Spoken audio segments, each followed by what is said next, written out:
Барлықтарыңызға сәлем достар, қалдарыңыз қалай? Я свечусь как новогодняя елка. Сіздермен бірге қазақша SMM, менің есімім Аяулым.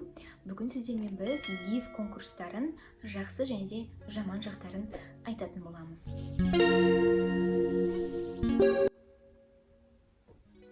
GIF дегеніміз не? Бұл бір блогердің ұйымдастырған конкурсы, өзінің оқырмандарына арнап және де спонсорларға арнап.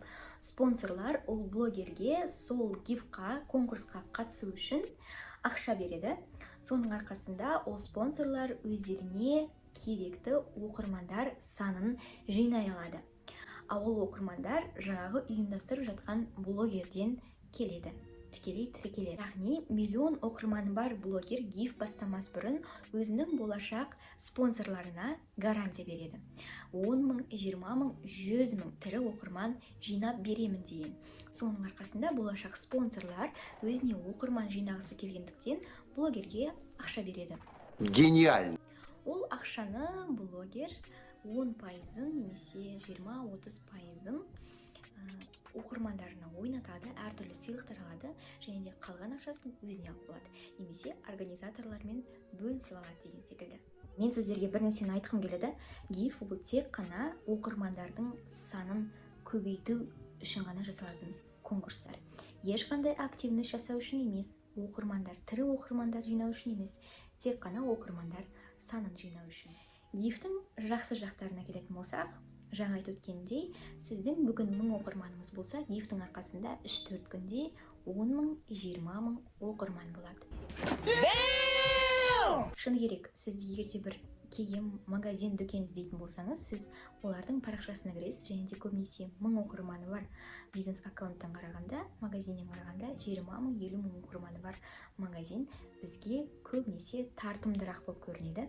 Сондықтан да көбінесе оқырмандар саны тек қана жаңадан келген оқырмандарға, жаңадан келген клиенттерге арнап қана жасалады. Одан кейін GIF-тардың ешқандай да пайдалы жағы жоқ. Другое дело, если сіз марафонға қатыссаңыз. Марафон ол көбінесе 3-4 күнге ойнатылады және де тематикалық марафондар болады. Мысалы, тек қана SMM мамандарына арналған SMM марафоны. Ол жақта әртүрлі тапсырмалар, бір саладағы адамдар жиналып, әртүрлі тапсырмалар беріп, оқырмандарына әртүрлі пайдалы ақпарат береді.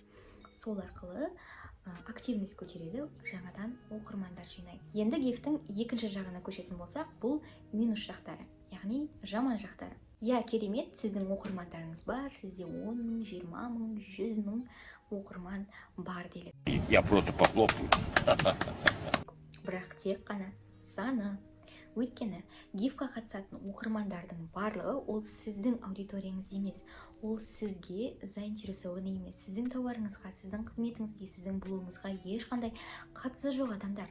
Олар сол конкурстағы сыйлықты ұтып алғысы келетін оқырмандар.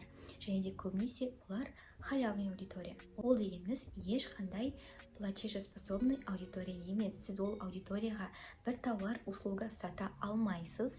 Өйткені олар тек қана конкурсқа қатысатын аккаунттар. Подписки деген бөліміне қарасаңыз, ол жақта 2000, 3000, 5000 оқырмандарға жазылып қойған адамдар тіркеледі. Ал ондай адамдар сіздің постыңызды, сторисіңізді қарап үлгермейді. Тіпті ол аккаунтқа тек қана конкурс кезінде ғана кіреді де, одан кейін ешқалай кірмейді. GIF-қа қатысудың үлкен минусы ол сіздің охваттарыңызды түсіреді. Және де кейін қанша таргет жазсаңыз да, қанша реклама алсаңыз да, ол нәрсе көмектесуі екіталай болуы мүмкін. Және де егерде сіз сол GIF-қа салған ақшаңызды таргет. Бірақ сіз GIF-пен жинап алатын 10 мың, 20 мың оқырманды таргетпен жинайтын болсаңыз, сізге әлде қайда қиын және де қымбатқа түседі. Бірақ сіз все-таки GIF-қа қатысып қойсаңыз, өзіңіздің аккаунтыңызды қайтарып алуға әлі күнге дейін шанс бар. Жаңа айтқанымдай, GIF ұйымдастырушылары жартысын тірі оқырмандар жинап беріп, қалған гарантияны орындау үшін боттарды накрутка жасауы мүмкін. Сондықтан да сондай боттардың барлығын удалить ету керек бірінші сіздерге. Яғни мүлдем тірі емес аккаунттар, фейковый аккаунттардың барлығын өшіріп, және де өздерінің подпискасында 2000, 5000 оқырманы бар адамдардың барлығын удалить деп өшіріп тастаңыз. Және де сапалы гифті қалай білеміз? Және де гифқа қатысатын болсаңыз, онда мына критерийлардың барлығын тексеріп алыңыз. Бірінші, сіз гифқа қатысып жатқан блогердің целевой аудиториясы қандай? Оның аудиториясы сіздің өзіңіздің блогыңызбен немесе бизнесіңізбен жақын келеді ме? Аудиториялары ұқсас па? Сіздің аудиторияңыз ба? Біз көбінесе тек қана аудиториясы көп, миллионнан асқан подписчигі бар деп гифқа қатыса салады. Ол дұрыс емес. Екінші, блогерге мән беріңіз. Блогер өзінің оқырмандарымен тығыз байланыста болу керек, және де оқырмандары ол блогерге толық сену керек. Оқырмандары лояльный аудиторияның гифіне қатысыңыз. Үшінші мән беретін нәрсе бұл организаторлар қандай?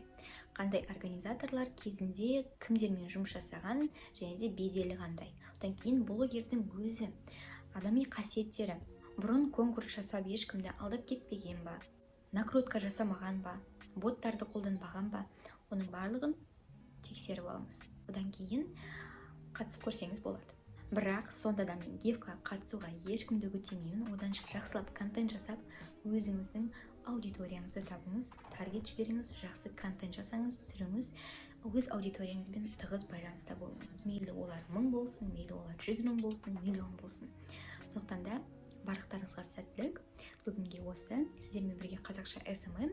Келесі видеода жолыққанша, менің видеом сіздерге ұнаса, тіркеліп, комментарий қалдырыңыздар. Сіздермен бірге аяулым.